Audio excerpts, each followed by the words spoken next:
Subscribe কৰিব মোৰ চেনেলটো আৰু বেলটো দাবি দিব যাতে এনেকুৱা ধৰণৰ ভিডিঅ' নটিফিকেশ্যন সদায় পাই থাকে।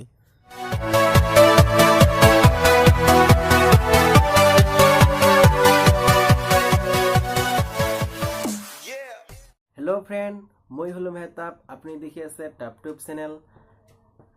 আজি বিষয়টো হ'ল আমি কেনেকৈ আমাৰ মোবাইলটো স্পীড কৰিম আগতকৈ দুগুণ। আমি পাবজি খেলোঁ বা কিবা খেলি আমাৰ মোবাইলটো হয়তো অলপ চলা হৈছে।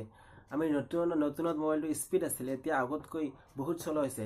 তেতিয়াহ'লে ভিডিঅ'টো লাষ্ট পৰ্যন্ত চাই থাকিব, স্কিপ নকৰি।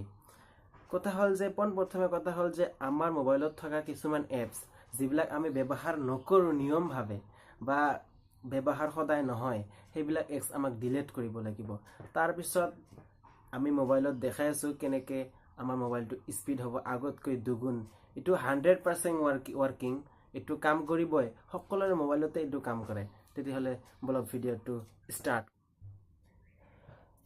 তো পোনপ্ৰথমে কৰিব লাগিব আমাক যে যিবিলাক এপছ আমি ব্যৱহাৰ নকৰোঁ সেইবিলাকতো ডিলিট কৰিমেই।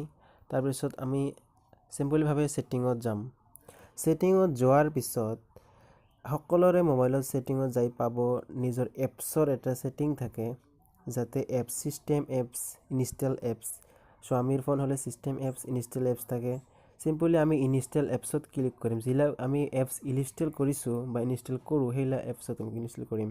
তাৰপিছত চিম্পলি আমি কি কৰিম যে প্ৰত্যেকটা এপৰ আমি ডাটা দি আছে, ডাটা ক্লিয়াৰ বুলি আছে, ডাটা আমি ইয়াত ক্লিয়াৰ কৰি দিম। আপুনি যিবিলাক এপছ বা প্ৰায়বিলাক এপছৰ আপুনি ডাটা ক্লিয়াৰ কৰি দিয়ক। বা এটা কাম কৰিলে বেষ্ট হয়, যিটো কাম হ'ল যে কি এবাৰ কৰি আপোনাৰ মোবাইলত যিমান এপছ ইনষ্টল কৰা আছে সেইবিলাক ডিলিট কৰি দি আকৌ এবাৰ ইনষ্টল কৰক। এইটো হ'ল ফাৰ্ষ্ট টিপছ। এইটো কৰিলে আপোনাৰ মোবাইল আগতকৈ বহুত স্পীড হ'ব আৰু আগতকৈ ৰেম খালী থাকিব আৰু ষ্ট'ৰ খালী হ'ব। দুই নম্বৰ হ'ল যে আমাক ছেটিঙত যাব লাগিব, এবাউট ফোনত যাব লাগিব। তাৰপিছত স্বামীৰ ফোন হ'লে, যদি আমাৰ স্বামীৰ ফোন হয় তো MIUI ভাৰ্চন বুলি লিখা থাকে, MIUI ভাৰ্চন। আৰু যিকোনো ফোনত পাই যাব যে বিল্ড নাম্বাৰ, তাতে চিম্পলি 7 বাৰ ক্লিক কৰি দিওঁ। 1 2 3 4 5 6 7 7 বাৰ ক্লিক কৰাৰ পিছত কি হ'ব কি ইয়াত এটা অপশ্যন আহিব, ছেটিঙৰ ভিতৰতে এটা অপশ্যন আহিব, ডাবল বাৰ অপশ্যন।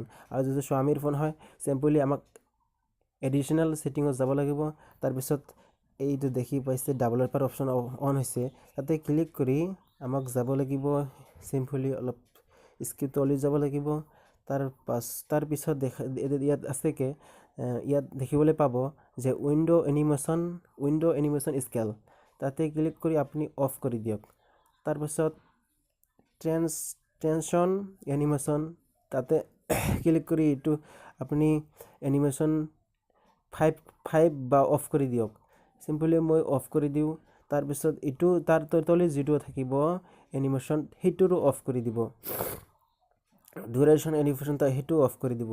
তাৰপিছত আপুনি চিম্পলিভাৱে মোবাইলটো একবাৰ চলাই দেখক। যদি মোবাইলটো স্পীড হোৱা নাই তাৰপিছত কমেণ্ট বক্সত জনাব যদি স্পীড হোৱা নাই। এইটো 100% ৱৰ্কিং, সকলোৰে মোবাইল স্পীড হ'ব লাগিবই, দেখিব পাৰে।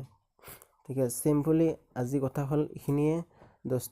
যদি মোৰ ভিডিঅ'টো ভাল লাগে লাইক কৰি দিব, কমেণ্ট কৰিব আৰু মোৰ চেনেলটো ছাবস্ক্ৰাইব কৰিব, কাৰণ মই নতুন ইউটিউব খুলিছোঁ। আপোনালোকৰ সহায়তহে মই আগবাঢ়ি যাব পাৰিম। ধন্যবাদ।